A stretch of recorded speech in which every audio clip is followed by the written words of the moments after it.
Hey, everybody, welcome back. I'm Emily Moyer, and this is Strange Mosaic. And I am going to continue with like this thing that I've been doing since the beginning of the year, is using some of these shows as like a get to know someone I've been interested in chatting with. And because of the way the world has been working, have not had the time to familiarize myself with all of their work, but decided like just to get to know each other through the course of the conversation and just have like a broad conversation about what's going on in the world and each other's work and what we think is interesting and whatnot. So I want to welcome, actually, she's been, you've been a patron of mine for a long time. And thank you. I appreciate that. But that's how I actually first met you.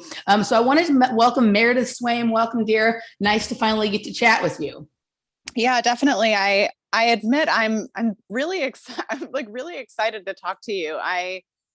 I've chatted with Masaki and with James and with Shane and all these people, but like I don't know, when you said that you wanted to like get to know me and interview me, I was like, really? She want to interview me? Oh my goodness. I was like, oh my gosh. Just because I really think highly of your work, obviously, or else I wouldn't patronize you. And yeah, just really enjoy what you've been putting out. I think I joined your Patreon group in 2020, which is like arguably the perfect time to join. So yeah. So so I'll tell you, like, I like you've been around. I think you've been around for a bit in the Patreon group, right? And and just in some other, I don't know, roundabout ways, kind of knew of you a little bit before. But when you sent me an interesting message one day. I'm scrolling. Oh no. Patreon messages. All right, let's see. Okay. What did I say? I forgot. An interesting Patreon message on June 24th, 2021. Right. Oh no. And if you don't mind, I'm just going to read it because this was like the first look into me that there was like, okay, like there's something interesting going on sort of with this. And so here we go. Right. Okay. Let's see. There was like I don't know. Okay. Let me load the earlier message because it seemed like you were responding to something real fast. All right. Okay. So where is it? I'm going to make sure I get the full context of what you said here. And back through other messages. Okay. So you asked me for my birth information. You just sent me a message and asked me for my I think it was in a comment section on it because I don't see that request in the messages. So it must have been in a comment section. You asked me for my information and I gave it to you. And then you basically said, I may do what I always do when I look into someone news chart, not professionally, which is send you poetry from Elias Lonsdale. This is your sun sign degree interpreted through his lens. An alchemical written on parchment. The code that brings everything together is here, remembered, and insisted upon. You cannot shake off the authoritative understanding of the higher aspect and its call. You are riveted to the spot inwardly by the story, the myth, the legend. For you believe in the chronicle, the birthright of realization, penetration, and return upon the spiral. This way of being also calls up wild events and experiences in order to challenge and to rally your understanding into renewing itself by encompassing what is anything but already cosmically clear. And as you discover how to enjoy and partake in the chaos below and to commune within and heighten the dedication above, the path of always having known these things before will reawaken in a whole other sense and become life-giving, life-renewing, and richly permeating and true. Not shocked to learn you are a Pisces moon. We're psychic as fuck. Oh no. Right. So, but that, whatever made you do it that day, right? Like that was, I think, pretty early on in like the playing the glass bead game stuff that Michael and I had started doing and whatnot. And what this says that you chose to share with me, which is really the only interaction you and I've ever had other than in group chats and the 5-minute conversation we had before we decided to do this. But that like you really get who I am and what I'm doing even though like sometimes I don't even know why I'm doing what I'm doing when I'm doing it. This is going to make people hate me, and this is going to get me in trouble, and this is going to cause all sorts of problems. But for some reason, I cannot stop myself from doing this, right? Yeah. From saying this ridiculous thing or insisting on this ridiculous reality or whatnot. And that thing that you chose to share like really grabbed me, and I was like, okay, like that was when I was like, okay, I need to see what else this girl's up to. And then over a year later, I still hadn't gotten around to it. I'm just like, I'm just going to invite her on the show and we can just talk about it and see what else sort of comes of this conversation. So I don't know who that person Elias is, and I don't know why that person is important to you. I am sort of tangentially aware that you're into astrology, because obviously I've heard you converse with Robert and Masaki and things like that a little bit. But I just would kind of like to know like where that kind of came from. That was sort of how I first began any more meaningful interaction with you.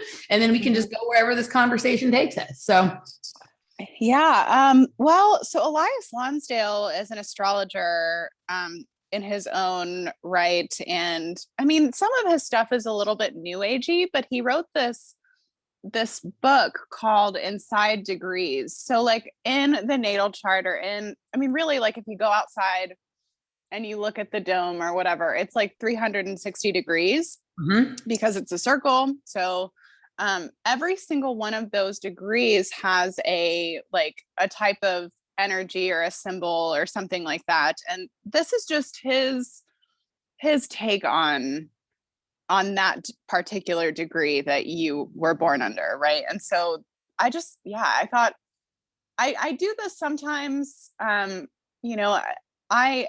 think that the more that time passes, the more I wonder if I'm like on the spectrum or something, because I really don't have like a way of like small talk or like getting to know people like casually. Like if I'm gonna try to like maybe bridge a conversation with someone, it's usually like right to the jugular. So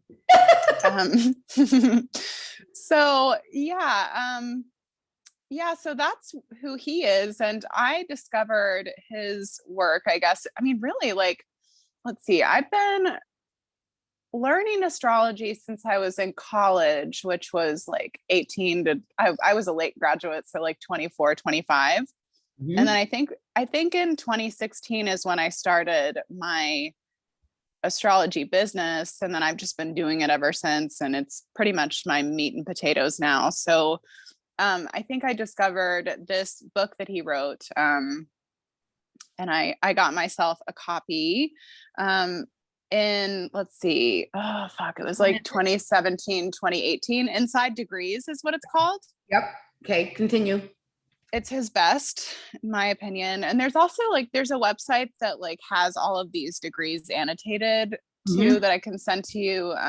But oh my gosh, like when I first read like my own degrees, I think it's, this typical Leo quest, like to feel seen, and I felt very, very seen and very heard by like some of my degrees. So, in the years that followed, have sent out probably hundreds of messages quite like that. And yours really speaks to what it is that you're doing, I feel like, and in a brilliant way. So yeah, and I was like, how fucking perfect, so that's pretty much it. Yeah. So, okay. So yeah, it is. It like that was a great description of me that sort of grabs at all the sort of parts. But like, I want to know a little bit about you, right? Yeah. Kind of your journey to this. Like everybody has, like somehow you found yourself in the same information, either, pool or cesspool, depending on how you look at it, that kidding that I'm in. Right. And like, I noticed, like I often sort of like to hear sort of what people's sort of truth journey is. Like some people seem to come into alternative information through like a truth movement or like an awakening event in terms of like your 9/11 or your or whatever it is. Right. And other people enter it more through like the natural health or new age or metaphysics or something like that. And then they find their way to that same information. So I was just curious as to like what the trajectory of your path and your journey into sort of this place that we find ourselves.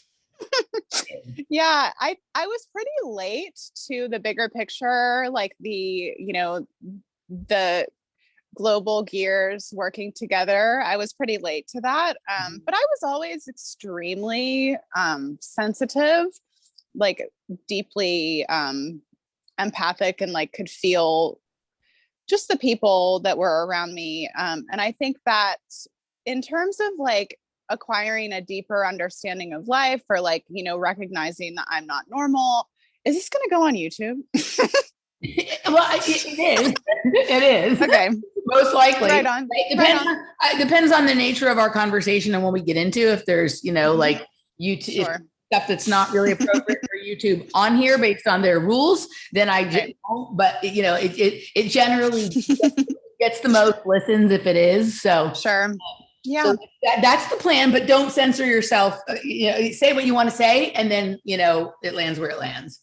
Sure. Well, because this could go there, I'll say that I experienced a lot of trauma, like in early life, and I felt very intuitively open when I was young, like in the sense that like I would see things around people, or would like, be able to tell like if somebody was pregnant or something like that, who wasn't showing. And,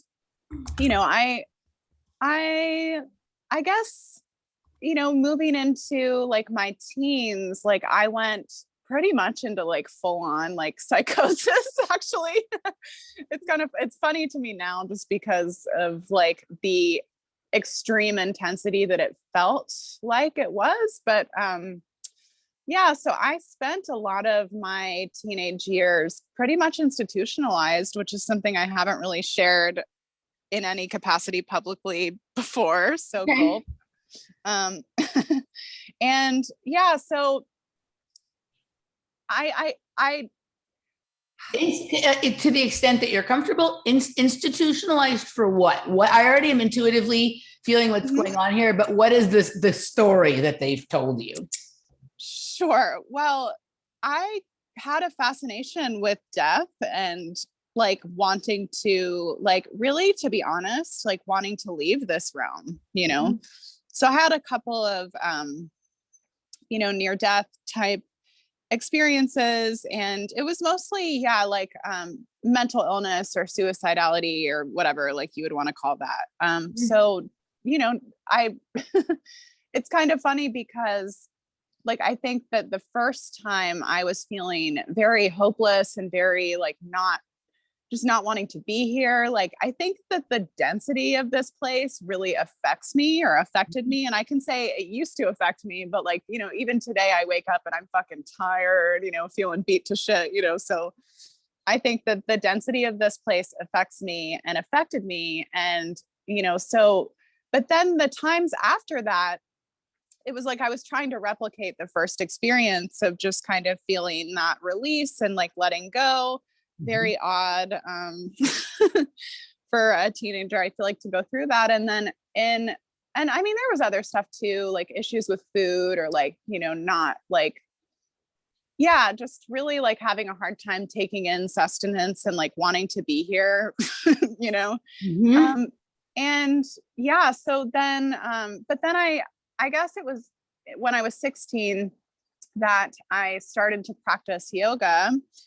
And that really changed a lot of the game for me. I hated it for the first 2 years, and really, because I really didn't want to be in my body. Like I was very much like trying to always be outside of my body, and not feeling quite safe to be like grounded or something here. So so obviously yoga was like a big challenge for me, but I think it was like 8 classes, and then I finally stayed until the end.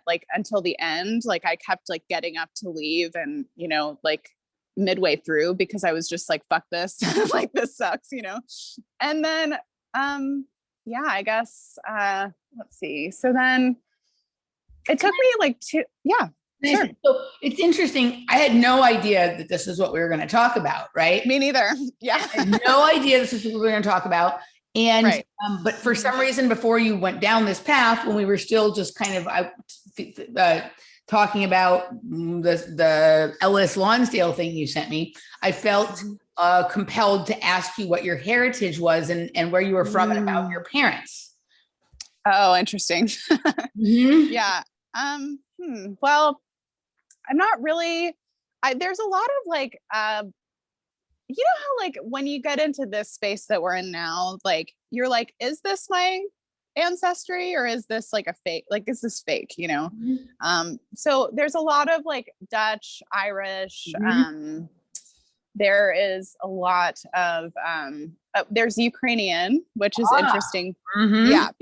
It's interesting because my friend who is an intuitive in Charlotte, well, where I used to live, always tells me that I'm a Khazar, like, or that I have Khazar blood or something. Like, and I don't really know. But that it feels true just in the sense of like what I've read and about like their blood type and my blood type and all of this, and you know, some of the qualities or characteristics of that. And you know, I have like, it's tricky because I think everything we know about history is fake.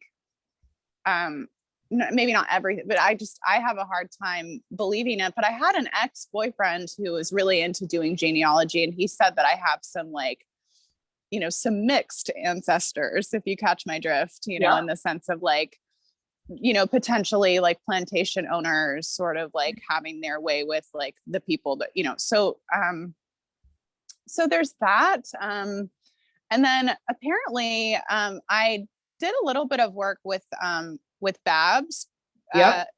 And she traced me back to Scottish royalty, but it's like the link is unclear. So it's really, so I don't know. I mean, you know, my parents are very Muggleish, you know,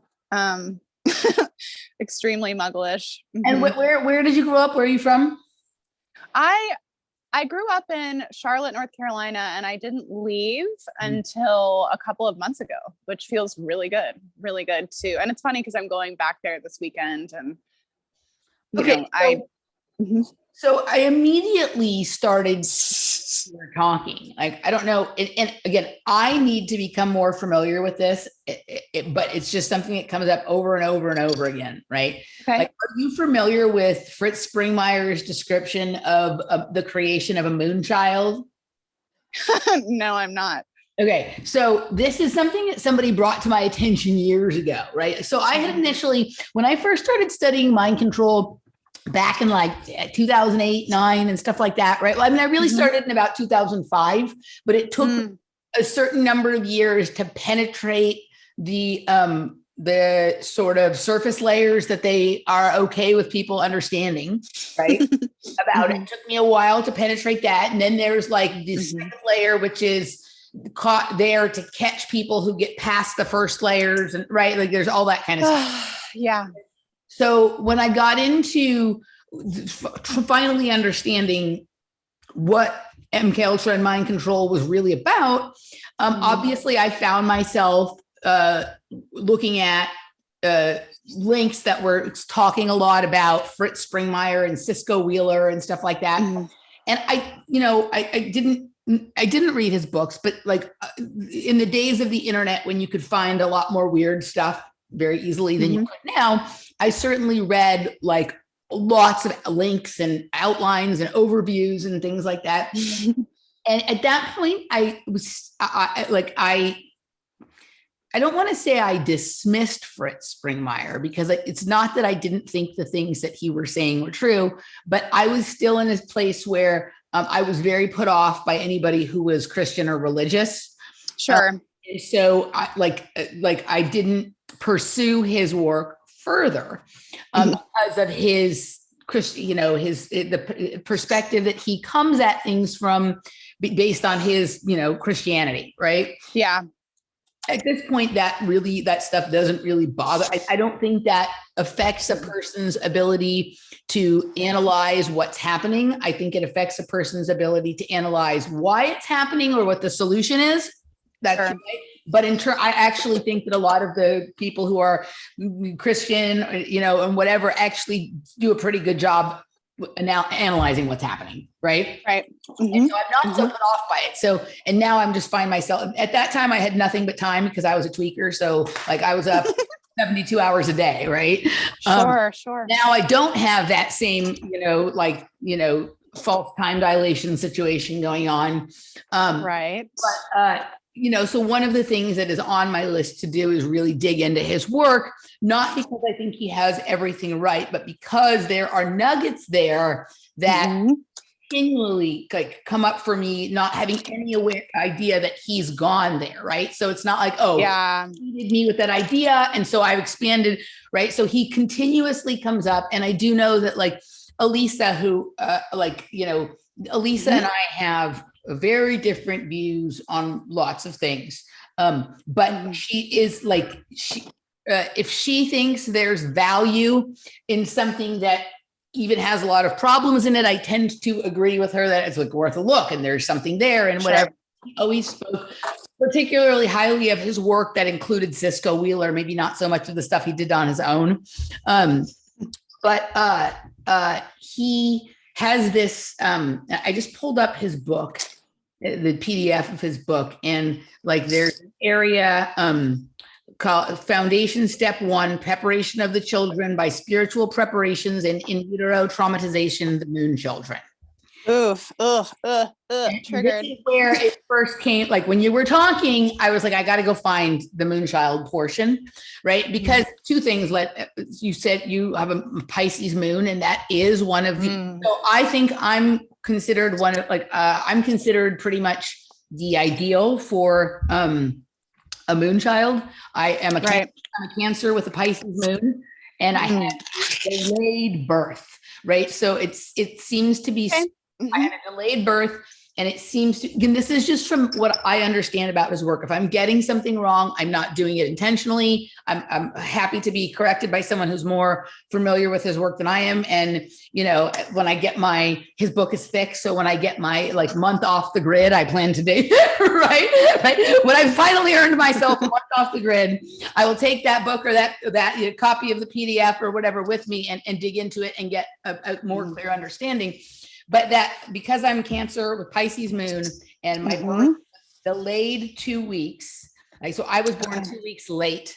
There seems to be a lot of information about premature birth, the trauma, but the delayed birth. And then the other thing is that there's a lot of questions around whether or not I was initially a twin, right? My mother had very strange surgery when I was born, when she was pregnant. That doesn't make a lot of sense. There's a lot of other weird things about my birth and where I was born and who was there.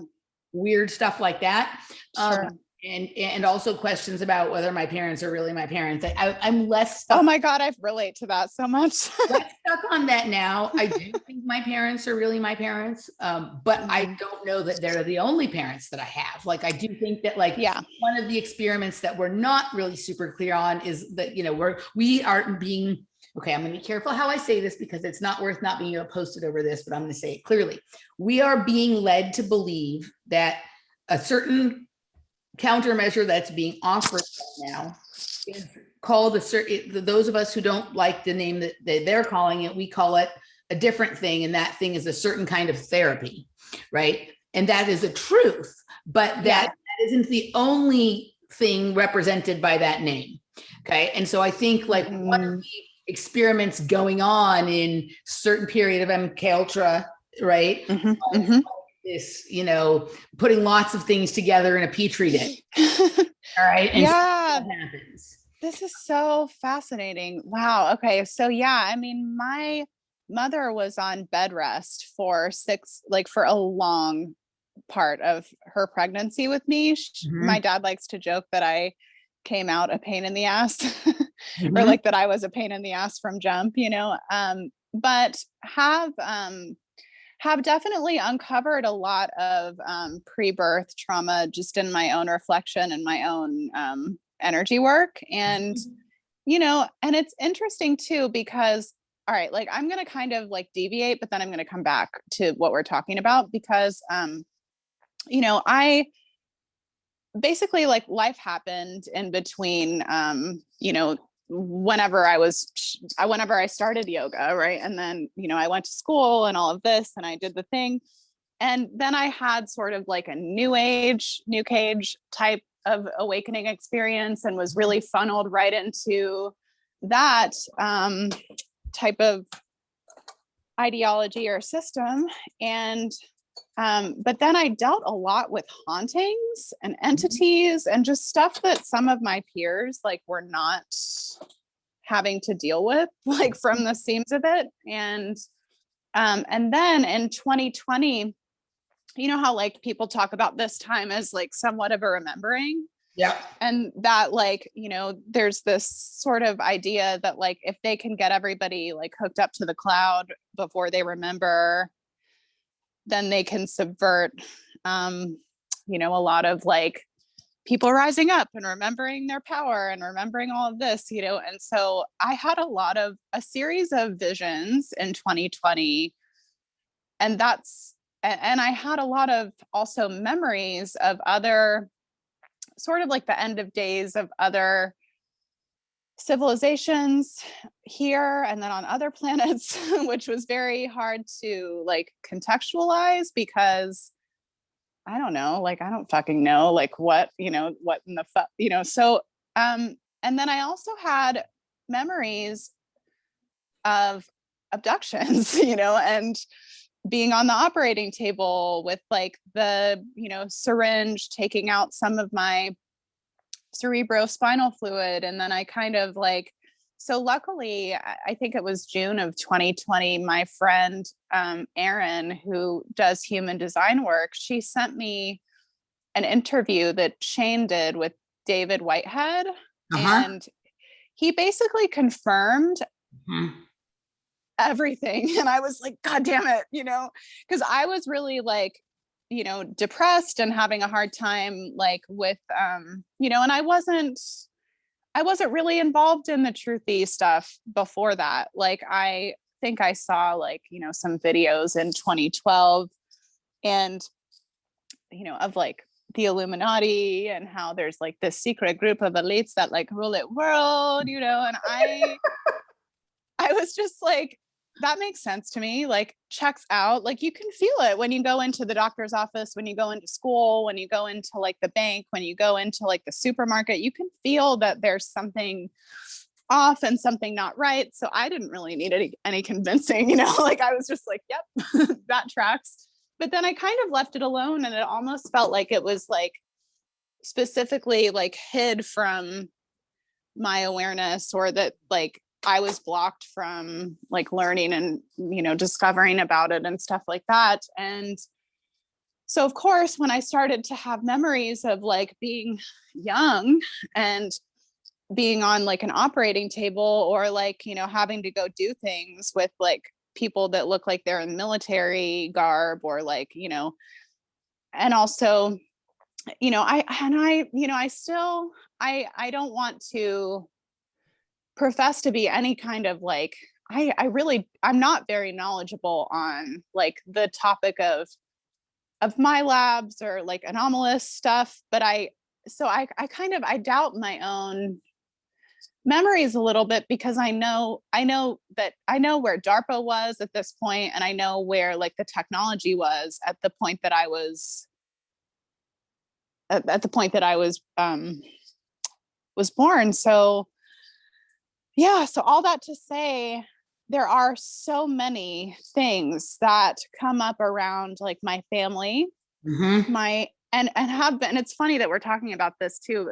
And you know, there's no coincidences in my belief, but it's funny that this is coming up now because I've been really delving into my ancestry in the last few months and have been connecting with my dad's mom a lot in the spirit, you know, and sort of her trajectory and what happened with her, which like, you know, she was a seer as well. And this is something that I've gotten directly from her rather than like my dad told me that she had a nervous breakdown and that she was a little cuckoo, you know, and like would light her candles and do her thing, you know, but she was also a Pisces moon, by the way, and my dad is also a Pisces moon. So I think it's kind of interesting. Okay. Your stock is bred for the okay. Yeah. All right. And so so her name was Grace too, which I think is really interesting. Oh, so weird. Did you are you friends with Birdie? No. Daniel Berdichevsky? Like he had this weird video a few weeks ago about like he's never met anybody named Grace in his entire life, and then he just like all of a sudden he like met 3 people in one day named Grace and whatever. Weird. Right? Then that you just brought that up. He was like fixated on this Grace thing for a bit. Interesting. Maybe I should talk to him because she is like it feels like she's been kind of around me, and to what degree I'm not really sure, but it just seems like there's been like some kind of like positive guiding hand in my development. And like at these moments where like I needed her or something. And I want to send you, how could I send you a picture that you could screen share? Like just to your email? You can do it to my email, or you can do it on Facebook, or sometimes you can also do it in the chat. Here, like you can upload a PDF, you can upload a JPEG there. So just pick away and then tell me what you did, and I'll go find it. I'll go fetch it. All right, I'm gonna have to send it, I think, to Facebook Messenger. But let's see. Okay, so well, if you look at this picture, she looks just like me, like in a way that is a little super uncanny. So it's that whole question of like, are we?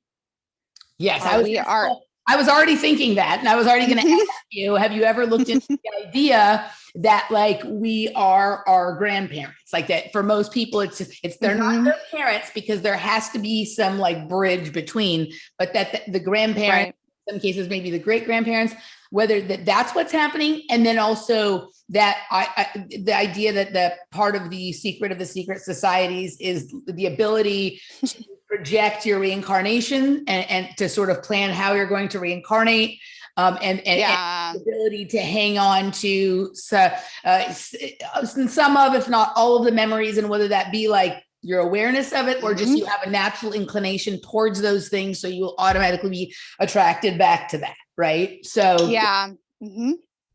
so I sent it to you on Messenger. I'll go get it. It's pretty interesting. She looks just like me. But she was a seer, and she had a nervous breakdown, and then she went away for a while, and then she wasn't that way when she got out of where she was. And there's also this like line of Freemasons in my family that stops at my dad. Like he's not. So she's in the center. Yeah, I figured so. I was pretty sure that the girl on the left wasn't the thing. Right? Yeah. Okay. Got it. And the similarity is uncanny. Like if I turn my head the hairline. Do you have the hairline? I don't have the widow's peak. Nope. But the face and the body and like everything is very. So let me ask you a couple of things really fast. And this is going to seem weird, but this is just where the intuition is going. No, let's take it where it goes. All right. So, so food. Okay. A lot of people who are institutionalized as youngsters or have issues with depression, or that even things that they call them bipolar or schizophrenic, right. Whatever, like they really oftentimes have a lot to do with actually food sensitivities, or depletion of certain kinds of vitamins and minerals that based on basically something called, and I'm going to refer to it in the way it used to be referred to because I think that it's been intentionally confused otherwise, something called saccharin disease, which is basically like very, very low blood sugar naturally, right? Okay. So it's interesting, right? And so generally, like, I don't know if you've done any looking into orthomolecular nutrition or orthomolecular psychology or psychiatry, or that kind of stuff, but pretty well understood in a certain strain, right? That a large portion of people who are classified as having behavioral disorders or mental illness like resolved through like very, very high doses of vitamin C, vitamin B3, and then the removal of sugar from the diet, right? Yeah. The person who has naturally low blood sugar, right? Like the rise and fall for them is greater. Everybody has a reaction to sugar, right? Yeah. Like for you, the amount that it could be like that, like, you know, the amount that would take to put a normal person into hypermania based on sugar or a coma, on the flip side of it, like that would take them having like 3 cupcakes at the kid's birthday party for you could come from like, you know, an orange.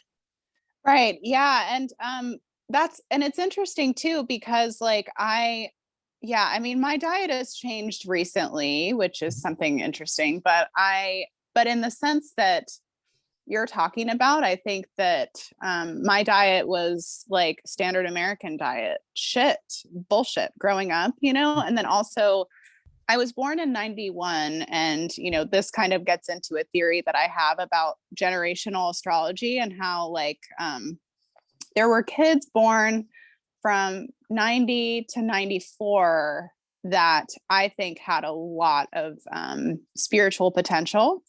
And, you know, I mean, obviously not everyone. I mean, I can look at my generation and be like, y'all aren't shit, you know, no offense to them. I love Gen Xers, by the way, they're my favorite. But, you know, there was a certain aspect that happened with Uranus and Neptune in Capricorn. And I think that there was a lot of potential to kind of see through a lot of the institutional type energies and some of the stuff that we're seeing today. And in 89 is when I believe, or 88 or 89, when the vaccines got, when the jab schedule changed. And so I was jabbed to pieces, you know, just completely like had every single offered to me, even up until like 2017. Literally, like I'm kind of ashamed to admit that, but I you know, like you don't know until you know, right? Like it's just exactly. Like you know, people bring up to me all the time when I'm talking about the fact that I don't want there to be government and I don't want there to be, you know, whatever. They're like, but you don't think there's anything wrong with checking someone's ID when they're coming into a club? And it's like it's the same thing, right. But this is like those things were all long settled before we were born. Like I don't like, right. I don't know how much progress we're going to make if we're focused on backtracking as opposed to stopping any further encroachment. And once we've put a halt to the encroachment, then we can go back. But if we're not stopping current things because we're worried about whether that conflicts with the fact that we never realized there was something wrong with the driver's license, right? Right. Trick that's played upon us, right? And so we don't know till we know. And right, like, and the last one that I took was in like 2007 or 2008 because I was in Africa, right? Oh, sure. And I, like, though I was slightly awake, I hadn't made that transition over into the health portion of the awake, like my awakening in a different direction, right? But I have to say that the actual reason that I don't take them anymore has nothing to do with what I've learned from my awakening or my awareness. It actually had to do with what happened when I got that last one, right? Did it fuck you up? No, well, maybe, I don't know. I was so fucked up then, period, because I was like, and whatever, that it's hard to say. But I got like 3 or 4 at the same time, right? Now, these are the old model. These are ones for like international travel that I don't think are as loaded as the stuff they're giving to children, though I don't think they're innocent either, right? Right. Okay. But so I think I got like 2 or 3 at the same time. So the first was fine, but whatever the last one was, like they gave it to me in my right arm right here. And it felt like there was a metal ball that moved down my arm and into my hand. Now, at this point, I did not know anything about the conspiracies going forward. Like I didn't know anything about like Morgellons or any shit like that. Anything about that. I didn't know anything about, I may have been aware of the Morgellons thing, but I didn't know enough about to connect those things, right? Okay, sure. I didn't know about, you know, all the stories about Bill Gates. I didn't know about like, and at this point, I had not accepted any awareness of anything having to do with religion into my understanding of reality. So I wasn't even aware of anything that connected to the beast or the mark or anything like that. I had no awareness of this stuff. I'm just like, it felt, we had a pinball machine when I was a kid, and they had that metal ball, right? And it literally felt like that metal ball, you know, that how with the pinball machine, like after it, like it sends it on the track back to go again. Like it shot up and it goes like that. That's what it felt like. I was like, wow, that was all going down. Right. Yeah. And I don't know if that there was a thing in there, or if it was just, that's what it feels like because there's heavy metals in there. And because my body was so depleted because I was on drugs, like sometimes what would happen to me when I was on drugs and I hadn't eaten or drank anything in a while, like the way it felt to drink water or to take something into my body, like I could actually feel the process of it moving through my body. Because sure. Empty. So that could have been why, right? So I didn't understand. I didn't relate it to anything conspiratorially or anything like that. I'm just like, that was fucking weird. I'm not right. And so of course I learned about other stuff, but in my own head, right? Like I had already decided that I wasn't doing it again because I didn't like that. It had nothing to do with what anyone else said about it. It had nothing to do with research, had nothing to do with conspiracies. Had nothing to do with anything. It was like, I don't like that. I'm the kind of person that like, once I decide I don't like something, it's really hard to sell me back on it. Right. Totally. Yeah. So for me, that was that. Right. So that like, but I did to that point, I didn't know. And then even for years afterwards, I didn't know other reasons. I just knew I didn't like it. Right. So totally. Yeah. You don't need to feel bad. You don't know until you know. So yeah. Right. And like my dad is very much like on the pro side of that argument, and you know, was like, gotta go get your flu thing, you know, gotta go get your flu thing. And then like I think my mom, when I was like 13, took me to get Gardasil, which like, oh my gosh, I mean yeah, I feel that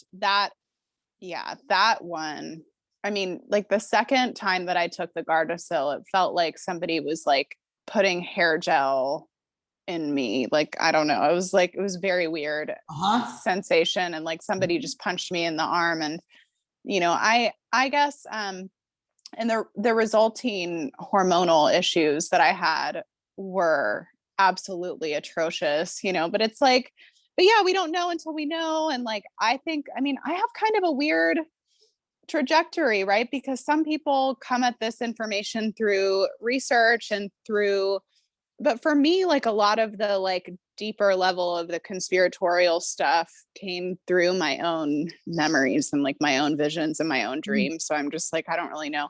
You know, what's weird for me is that like with a lot of the conspiracy stuff, so I would hear about something like, okay, so the first time I like started to like, I was mildly aware of like, because I lived in the area of Arizona where, what's it called? The, green, I forget the name of the corporation, but the corporation that is most highly associated with the spraying, right? I lived in the area, and it's a green, I can't think of the name of it right now. But I lived in the area of Arizona where their headquarters were. So I lived there in the mid 90s when it was really picking up. So I was like aware that there was something funny going on in the sky, but I didn't have any, you know, so I've always been moderately aware of some of that kind of stuff. But for me, like the big wake up thing really came in about 2005. And what happened, it was like it had to do with the awareness of the Dark Alliance, which related to the Iran-Contra and the crack cocaine into South Central Los Angeles and all that kind of stuff. But as part of that awakening, I became aware of two things: the process of problem reaction solution, or Hegelian dialectic, and MK Ultra. But I instantly knew from the way the teacher was teaching about MK Ultra, because I was in a class that was not what it was. Like that was part of it, but that I instinctively understood that. And that has been my experience with a lot of these topics that have interested me, is that like there's the thing that they are presented as, even within the alternative community. And I see that as a scab over something else that may be even entirely different than the thing is presented as, even to be seeking the truth. So even like, so it's a similar thing to what you're saying. Like there's something in my memory or in my awareness that knows that it's different than that, which is being said it is, right? Yeah, absolutely. Mm-hmm. Okay, Yeah. so I want to get back to the food for a second because I don't want to lose that. Okay. Okay. So because part of your awakening went through like new agey and yoga, I'm going to guess that a portion of your adventure has been into vegetarianism or veganism. Mm-hmm. Okay. Mine too. Oh, I was vegetarian for 15 years. Okay. And a vegan for a year and whatnot. Yeah. So like there is this interesting, like, you know, we have this scenario like as kids with possibly this like low saccharin disease and all this other stuff. And then somehow, even though we're not linking the two intellectually, part of the solution to the problems we begin to have in the world becomes becoming a vegetarian, right? And also doing these unusual movements with our bodies, right? Yeah. Come at about the same time, right? Yes. And so, and then like sometimes we get stuck in those places for like a really long time. Now, for me, it was yoga. For me, it was dancing, right? Like love that shit. Like the kind of dancing that I do. And then you look at like mudras and things like that. Yeah. Pretty similar. Okay. So it's along the same lines. And then what I found, and this is like, obviously, like I found value in vegetarianism. Otherwise I wouldn't have done it for 15 years. Right. Sure. Is not a knock on that personal choice, nor is it an attempt to influence anyone to do anything different than that. But when I stepped away from that and started switching first unconsciously, first it was just like, I recognized I didn't feel great. And for some reason my body decided it wanted something. So I gave myself that, but I continued to otherwise largely eat like shit and do drugs and crap for many years after. So it wasn't like, I'm up my diet. It wasn't that. Like, but eat a fucking steak kind of energy. Right, that kind of thing. And at a certain point, I started paying more attention to my diet to get healthy. The paying attention to my diet helped me to resolve the issue with sugar, which helped me to resolve the issue with drugs. And therefore, my mood or behavioral issues, right? Sure. And then further, I've been through this interesting evolution of things that I eat, right? All the way into strict carnivorism and then back out into like a little bit more modified thing of that.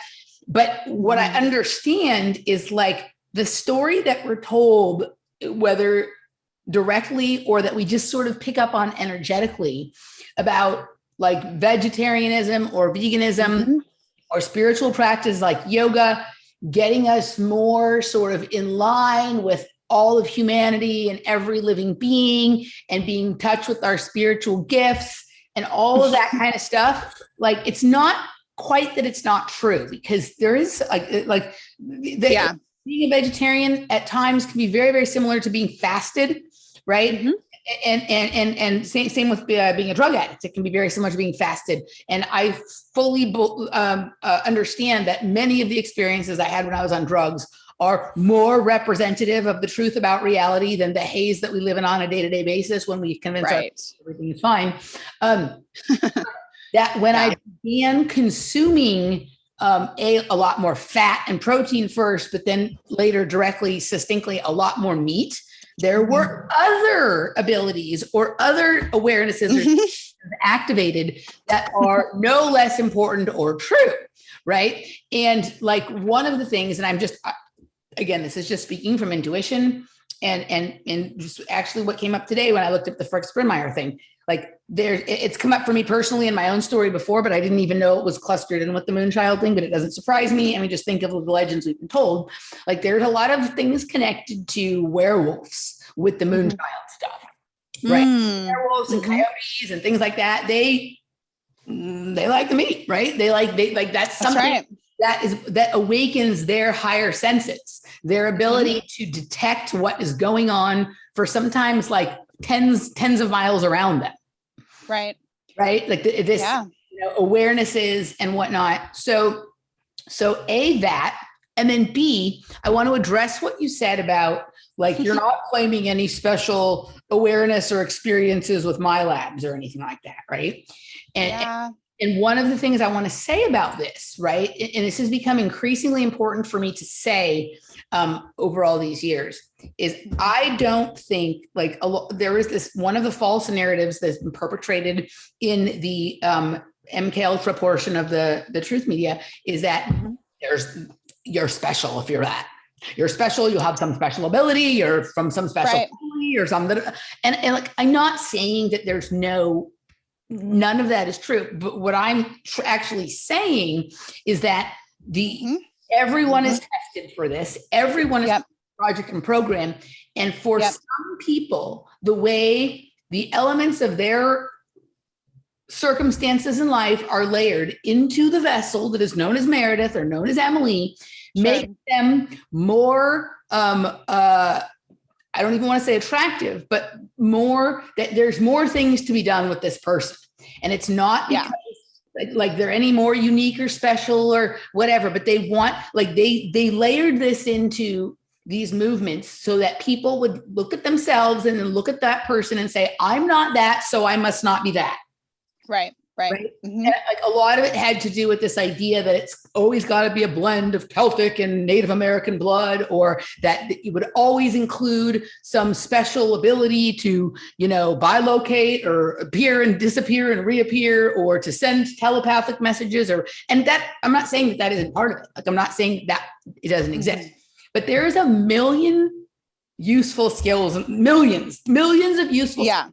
But there's even more of than millions of useful skills are millions of combinations of useful skills and or useful interactions or chemical like things that we things interact. And I think that like what is happening here is that like people are combinations of words or ideas, or we call them like, molecules or atoms or cells, but they all carry information. It's a bunch of information layered together, right, that has certain things happen to it when it's activated with certain other things, right? At any given time, and it was different in the 40s and the 50s and the 60s and the 70s and 80s and 90s than it is now or whatever. Like there's certain actions or activities that suddenly become important or appealing, right? And if a person displays a tendency for something that is, then that's how they get, that's how they wind up being utilized in a certain way, right?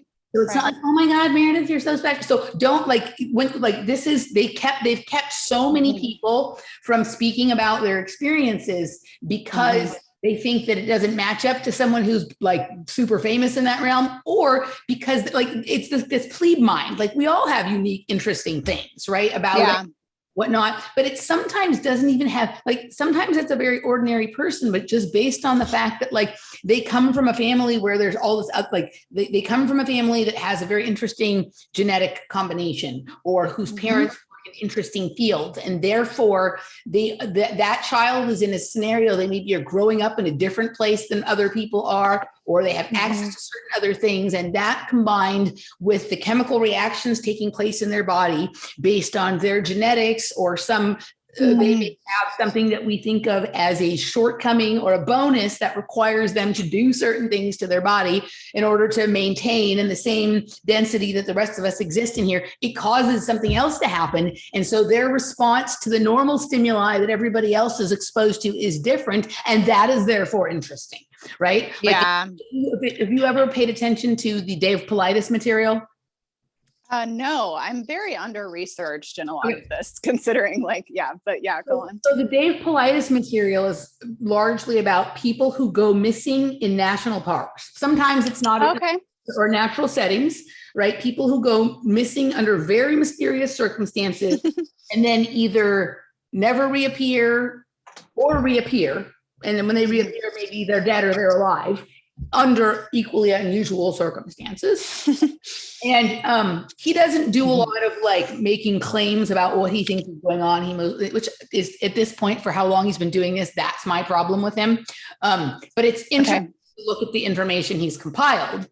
You also lay that over like a map of where people say the underground bases are and stuff in the United States. Very similar. But the people that go missing tend to be what we would consider exceptional, or what we would consider damaged. They tend to be with either some sort of genetic disorder or learning disability or something like that, or they tend to be incredibly high functioning or like of an elite intellect. And sometimes it's both. Sometimes they have like, I was just going to say, those are often brilliant, right? Mm-hmm. Those are often two sides of the same coin, that like very spirited, but also very tortured, like just from what I've. Mm-hmm. Correct. Right. And so this, we're not in this reality taught to think that somebody who has a genetic mutation that actually makes it challenging for them to do the same physical activities we do, that they're special. Right. But they have something going on in their body that isn't going on in other people's bodies. And if that allows some door to some like small reality that most people don't have access to open, and the fucking fucktards are interested in getting into that reality, suddenly that person becomes the most important person in the world. Right. Exactly. So like, this is like, I don't think we understand anything about like who we are, what we're made of. Like, are we like some, just a code in a simulation? And then we're taught to think like, oh, if we were that, we're somehow not as good or important as we think we are, if we're organic beings and all this kind of shit that keeps us from ever really understanding what's going on. Like, it's entirely possible that someone who is not an organic human being and someone who is an organic human being could have a similar chemical or neurobiological process going on inside that makes them at that moment for that particular purpose exactly the same. Right. And they may be different in every other aspect or at every other temporal moment in reality, but for that purpose, they're the same. Right. And so there's a lot of this kind of stuff going on. And you said there was something that you had said. Okay, hold on. I want to grab this because this was an important piece. Oh, you said that you thought that it was due to the schedule, right? You said there was a special people between 1991 and 1994, and you related it to the schedule and then also to something about Uranus and some astrological. Yeah. Okay. So, but the other thing that I want to introduce as a possibility there, right? Because you said kids were spiritual, right? These kids were spiritual, had a lot of spiritual potential. The other thing that was going on during that period of time was the introduction of cellular phones. And they used to call them cellular phones. They didn't call them mobile phones. They called them cell phones, right? And so what that did is suddenly you have information moving through the ether in a different way than before. Before it had been encapsulated in wires. Right. At least that's the story we're told. I'm not sure that things work in any way the way we're told, but let's pretend for a second. Suddenly you had conversations flying through the air, right? Flying through the air contained in these packets, these what we call like data packets or whatever, right? Flying through the air and being, transmitted and received and all this kind of stuff. If you go and you look at the like early like cell phone contracts, like there's things in there where you're going to be like, huh? Right. And it seems to be like, I remember somebody who other than this one tidbit, everything this person ever said that I listened to for a period in alternative media was absolute batshit they had one other nugget, but right. But they were like, oh, when you sign your cellular contract, you're agreeing to the degradation of your cellular integrity. And I went and looked into that, and it was like, oh, that's those early ones. Those phones that were like the size of bricks. It's ginormous, yeah. Right? Like what was going on inside of those and in the airwaves to be able to do that? They hadn't smoothed it out yet. It was rough. It was like, Yeah. So to me, this spiritual potential could be correlated with that, like there's just all of this more free-flowing information in the ether, in the environment, in their mother's body when they were pregnant with them suddenly. Like if that mother either used a cell phone or was around somebody who used it, like there was information coming into the body in an entirely different way, right? Yeah. And that's being transmitted. And right? And so like way that we have separated spirituality from technology. Right? I think like, and I've said this many times before, so it's old news for people who listen all the time. Sonia Barrett, technology is knowledge of art. That's what the word actually means, right? And when, we think about what we in this reality considered to be spiritual, we think about that as being like this person's they're very creative. They are born with a knowledge of art because they have been exposed to the technology that is that. Yeah.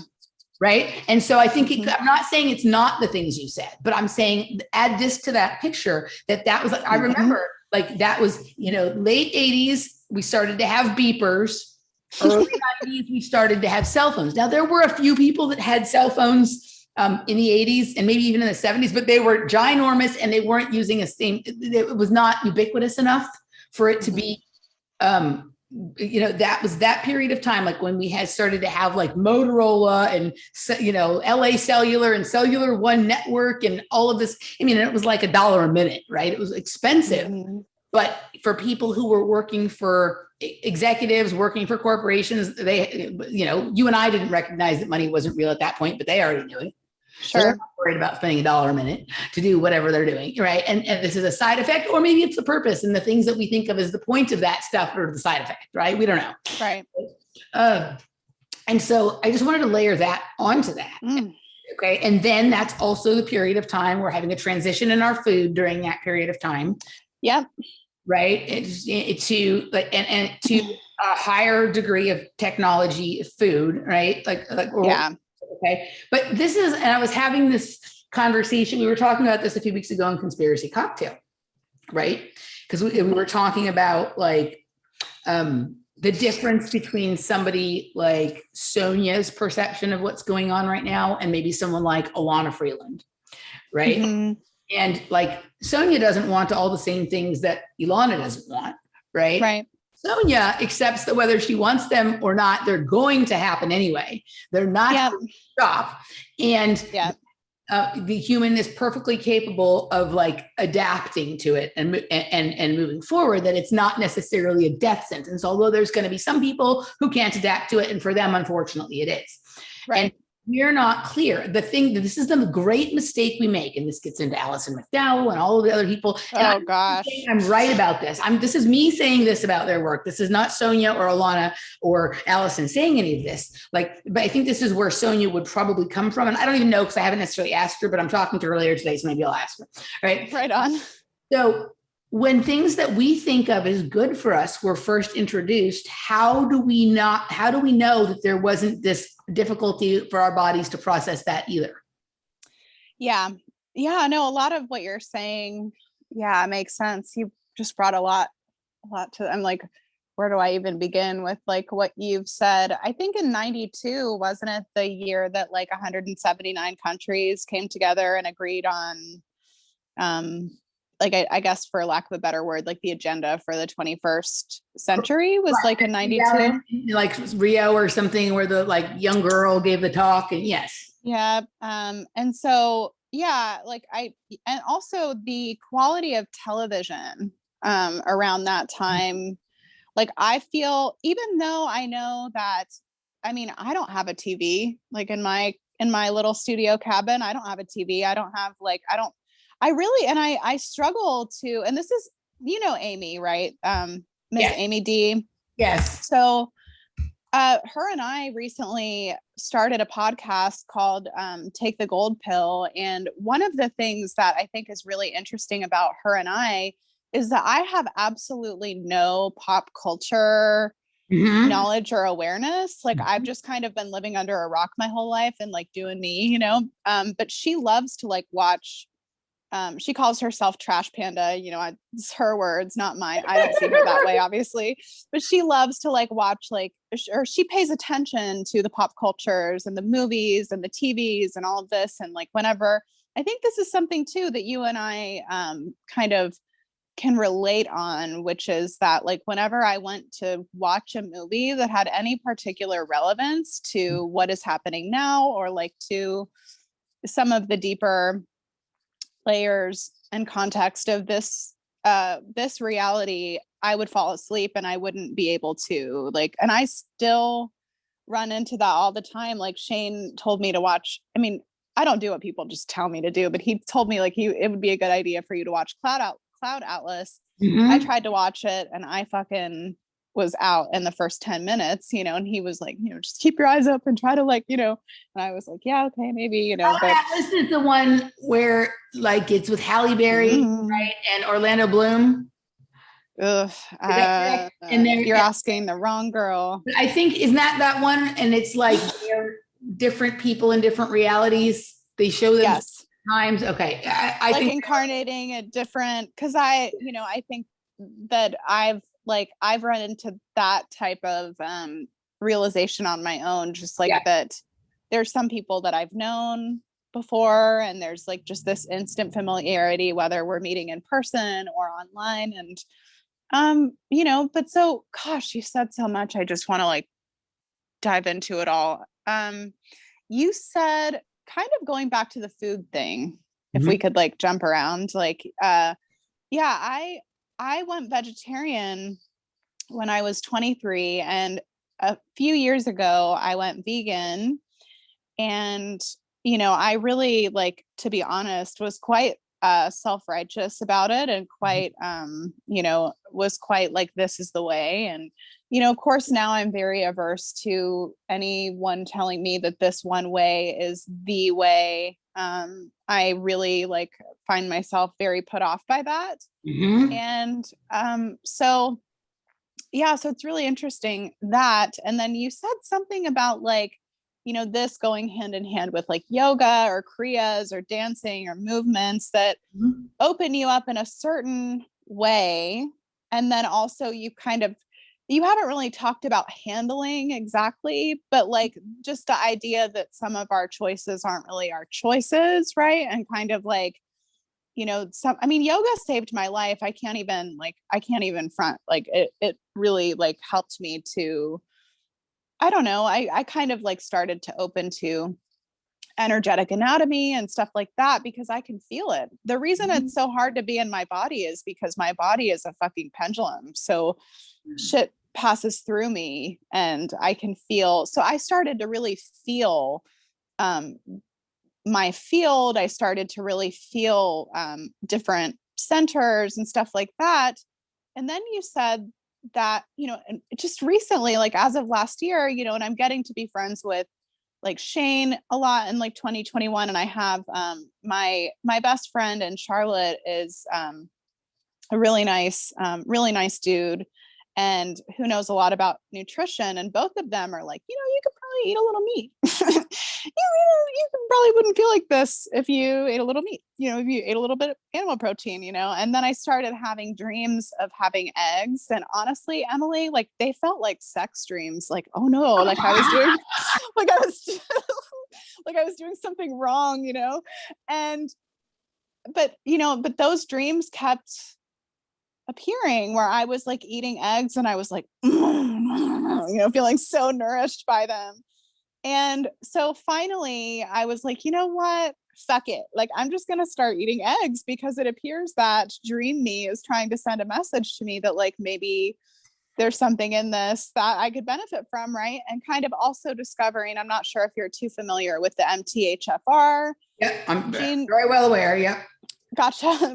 With that gene. And so I started to eat eggs. And it's funny because like I personally, like, I don't want to have any veils up. Like if there's something in me that feels biased or feels like, you know, I'm a Leo with a Pisces moon. So I'm very subjective and like very like, you know, feeling state, and like not really like being unbiased and being objective is a challenge. But I did notice that there are certain things about veganism to me, when I observed it as I was kind of like unpeeling from it, I was like, oh, this kind of feels like not wanting to kill grandma, if you catch my drift, you know, like it kind of feels like a programmed response, you know. And it makes me wonder, like, what, how do I say this? Because I dealt a lot, and honestly, I mean, just for full disclosure, still deal with entities and stuff like that. Like, and, you know, and sort of like have, I mean, I'm not dealing with anything like that quite in the way that I did, especially after I got Reiki trained, which is like a really interesting sort of like thing that happened after I got that sort of those symbols put into my field, how the level of hauntings and what felt like targeted scenarios sort of really like, you know, hiked up on an incline. And I was like, that's interesting. This is supposed to be good. Why is this happening? You know? And so anyway, all of that to say, I wonder like what the vegetarian, which I'm still vegetarian, I can't bring myself quite yet to eat like flesh. So, and that's something that I'm working on. I might get some like liver supplements from like ancestral, like some of like the Weston A. Price stuff, right? Just to kind of like, so I can at least consume it that way and then not like, because I feel that it would be good for me. I mean, my blood type is O negative. So, honey. So that, I'm a nutrition consultant, and I say I don't have a lot of rules. I don't have a lot of like, I'm pretty flexible when it's different. People need a customized diet. There's no one thing that works for everybody. There's a few things that generally stand true in terms of things that are generally not good for most people, but right. But one of the rules that I kind of do subscribe to is that an A should probably never be a carnivore and an O should never be a vegan. Right. Yeah. Well, oh my God, that's the other weird thing. And speaking of like weird birth data, weird birth story things, is that like all my life I was told that my blood type was A positive. And I asked my dad like if he could send me a copy of my birth certificate last year. I just believed him. He also said that I was born at like 6 minutes ahead of when I was actually born, which like, you know, for my like you know, kind of obsessive compulsive mental like astrology stuff, like I was like, what? Yeah, I was like, what the fuck, you know? And so, but it said on my birth certificate, O negative. And I was like, okay, so hang on a second. Okay, this is fascinating. Let's do this. Let's stop right here. We're going to move over into the patron segment, and we're going to pick up right here. Before we leave the public behind, let people know where they can find you or how they can check out your work. If they want to get a reading from you or any of that jazz. Sure. So my website is meredithsluckystars.net. And then I have a subscription service where I put my writing and my prophetic stuff that I do. That's Virgo Venus Pisces Moon.substack.com. And let's see, what else? You should all check out my podcast with Amy. It's Take the Gold Pill, at Take the Gold Pill on Instagram, and on Spotify and Anchor, it's Gold Pill Pod. Cool. Because everybody should take that gold pill right up their butt. Sorry. Suppository, huh? All right. Woohoo! If you guys want to hear the rest of this conversation, you can join us at patreon.com/offplanetmedia or emilymoyer.locals.com. We will see you on the other side.